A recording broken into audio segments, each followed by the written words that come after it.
जय भीम साथियों, मैं देवेंद्र सिंह उल गुलान चैनल में आप सभी का स्वागत है।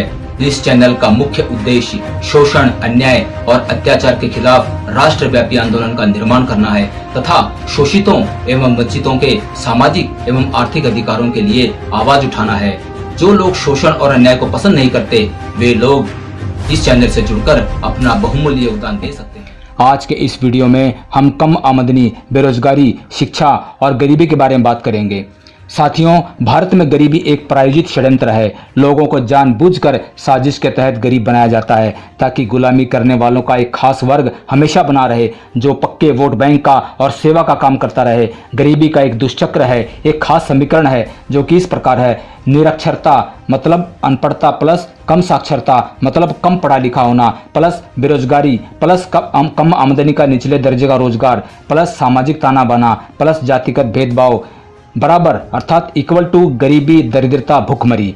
दोस्तों, भारत का सामाजिक ताना बाना इस प्रकार है कि यहाँ कुछ वर्गों के लोगों के साथ सामाजिक व आर्थिक भेदभाव किया जाता है। इन्हें आगे बढ़ने के, अपनी गरीबी दूर करने के तथा अपना सामाजिक व आर्थिक विकास करने के अवसर समान रूप से नहीं मिल पाते। इस बात का सबसे बड़ा और पक्का सबूत यह है कि कृषि प्रधान देश होते हुए तथा कृषि आधारित आबादी और अर्थव्यवस्था होते हुए भी खेती की जमीन सभी के पास ना होकर कुछ खास वर्गों के पास ही है। समाज के अधिकांश वर्ग खेती की जमीन से वंचित हैं, जो कि गरीबी का प्रमुख कारण है। दोस्तों, कोई आदमी गरीब इसलिए होता है कि उसके पास उसकी जरूरतें पूरी करने के लिए धन नहीं होता। धन आता है आमदनी से, आमदनी होती है रोजगार से, रोजगार मिलता है हुनर सीखने से, स्किल से या पढ़ लिख कर काबिल बनने से। कम पढ़े लिखा आदमी जिसे कोई खास हुनर या काम नहीं आता, वह अच्छा रोजगार हासिल नहीं कर सकता। उसे कम आमदनी का निचले दर्जे का रोजगार मिलेगा। उस कम आमदनी में वह अपनी सभी जरूरतों तथा सामाजिक जिम्मेदारियों को पूरा नहीं कर पाएगा, इसलिए उसे कर्ज लेना पड़ेगा, जिसके कारण वह सारी उम्र कर्ज के बोझ के नीचे दबकर गरीबी के दलदल में फंसा रहेगा। जिन लोगों को रोजगार नहीं मिलता, मतलब जो बेरोजगार होते हैं, वे आमदनी न होने के कारण घोर गरीबी और अभाव की जिंदगी गुजारते हैं। दोस्तों, गरीबी के अन्य प्रमुख कारणों में शिक्षा पद्धति और हमारा सिस्टम भी है। भारत में शिक्षा की जो पद्धति है, जो व्यवस्था अथवा नीति है, वह दोगली है, विषम है, अन्यायपूर्ण है। यह दोगली शिक्षा पद्धति गहरी सामाजिक खाई का निर्माण करती है, जिसके एक तरफ पढ़े लिखे, हुनरमंद, अच्छे रोजगार वाले, व्यापार व कारोबार वाले, साधन संपन्न, ताकतवर, संतुष्ट व बढ़िया आमदनी वाले लोगों का वर्ग है, तथा दूसरी तरफ अनपढ़, कम पढ़े लिखे, बेरोजगार, भूमिहीन, कम आमदनी वाले, गरीब, भूखे व अभावग्रस्त लोगों का वर्ग है। इस वर्ग का घोर शोषण होता है, अधिकारों का हनन होता है। आइए अब यह समझने की कोशिश करते हैं कि ये दोनों वर्ग किस प्रकार तैयार होते हैं।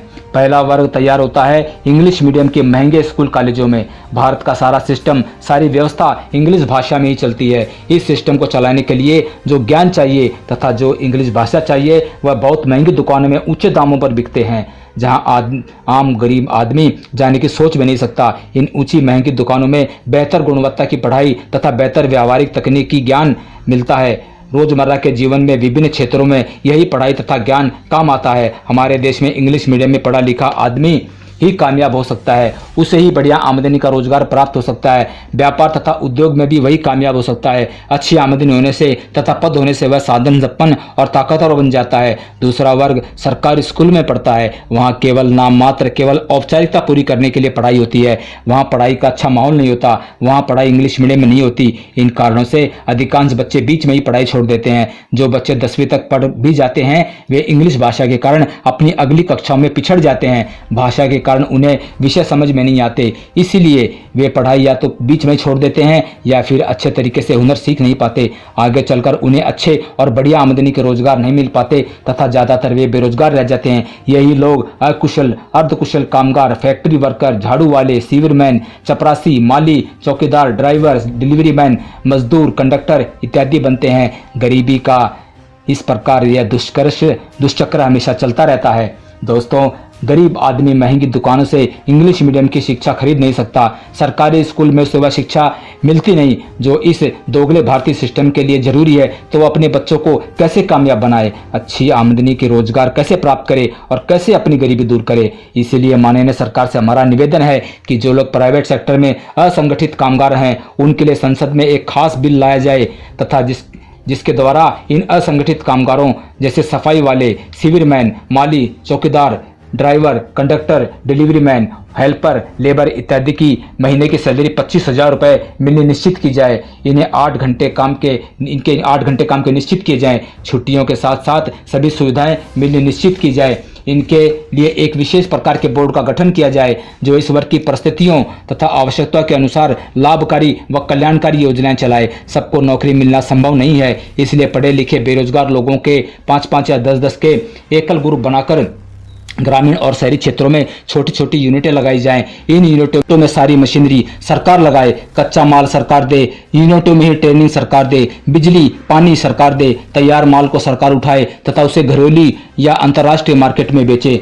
यूनिटों के ग्रुपों को सरकार 50% का पार्टनर बनाए, मतलब प्रॉफिट में आधी भागीदारी। इसका फायदा यह होगा कि लोग अपना खुद का बिजनेस समझकर ईमानदारी से और लगन से काम करेंगे, जिससे उत्पादन बढ़ेगा। सरकार ने स्वरोजगार के लिए विभिन्न प्रकार के लोन देने की जो स्कीमें चला रखी हैं वे कागजों तक ही सीमित रह जाती हैं, वास्तविकता के धरातल पर लागू नहीं हो पाती। उनसे बेहतर तरीका यह है, क्योंकि नए लड़कों या नए उद्यमी को ना तो मशीनों के संचालन की और रखरखाव की पूरी और अच्छी जानकारी होती है, ना ही उसे कच्चे माल के मोल भाव और सही क्वालिटी का ठीक अनुमान होता है। वह जो उत्पादन करेगा उसकी क्वालिटी कम भी हो सकती है, क्योंकि वह टेक्नोलॉजी के मामले में अनुभवी नहीं होता है, इसलिए उसकी उत्पादन क्षमता भी कम होती है। सबसे बड़ी बात, उसे अपना माल बेचने के लिए कंपटीशन करना पड़ेगा, जिसमें कि वह अनुभवहीन इस कारण बाजार नहीं मिलने से वह असफल हो सकता है। इन सब के विपरीत सरकार सभी क्षेत्रों में सक्षम, पारंगत, साधन संपन्न व दक्ष होती है। सरकार के सहयोग व मार्गदर्शन से यूनिट का कार्य सुचारू रूप से चल सकता है। उत्पादन यूनिटों के साथ साथ खाली पड़ी जमीनों पर सौर ऊर्जा प्लांट, पवन ऊर्जा प्लांट, डेयरी, मत्स्य पालन, पोल्ट्री उद्योग आदि के उद्योग लगाकर लोगों को 50% का भागीदार बनाया जा सकता है। जिन लोगों के पास खेती की जमीन नहीं है, उनके ग्रुप बनाकर पंचायती, शामलात, मुश्तरका और सरकारी जमीन सहकारी यूनिटों के जरिए खेती करवाई जाए। फूलों के तथा फलों के बाग लगाए जाएं। सारा इन्वेस्टमेंट सरकार करे, टेक्नोलॉजी तथा मार्गदर्शन सरकार दे, मार्केटिंग सरकार करे। इस सहकारी कृषि में सरकार 50% की भागीदार बने। कृषि की पैदावार की प्रोसेसिंग के लिए सरकार बेरोजगार लोगों की भागीदारी में खुद सारा निवेश करके प्रोसेसिंग यूनिटें लगाए। इस प्रकार के कदम उठाने से बेरोजगारी खत्म होगी, लोगों को अच्छी और नियमित आमदनी मिलेगी। उन रुपए से वे बाजार में विभिन्न प्रकार के सामानों की खरीदारी करेंगे, जिससे बाजार में डिमांड बढ़ेगी, उससे उत्पादन बढ़ेगा, नए रोजगार पैदा होंगे, पूंजी का प्रवाह तेज होगा, अर्थव्यवस्था में सुधार होकर तेजी आएगी। तब सच्चे अर्थों में देश आज़ाद बनेगा। तब कोई गरीब, अभावग्रस्त और भूखा नहीं रहेगा। बड़े कारपोरेट घराने और पूंजीपति भी इस तरीके से पार्टनरशिप में छोटी छोटी यूनिटें लगा सकते हैं। वे लाभ कमाने के साथ साथ देश का ही भला कर सकते हैं। दोस्तों, जिन बुद्धिजीवी महानुभावों को हमारे सुझाव तथा मांगों पर ऐतराज हो और उन्हें तकलीफ हो, उन सज्जनों से हमारा नम्र निवेदन है कि वे लोग सिर्फ 1 या 2 महीने के लिए अपनी सारी सुख सुविधाएं, ऐशो आराम तथा अपना सुरक्षित माहौल छोड़कर उन अभावग्रस्त, गरीब व भूखे लोगों के माहौल में रहें, उनका काम करें तथा सीमित साधनों में रहकर आएँ तथा बाद में गरीबों के लिए मांगे जा रहे अधिकारों की मांग का तथा सुझावों का विरोध करें। मेरे विचार सुनने के लिए आपका धन्यवाद। जय भीम, जय भारत।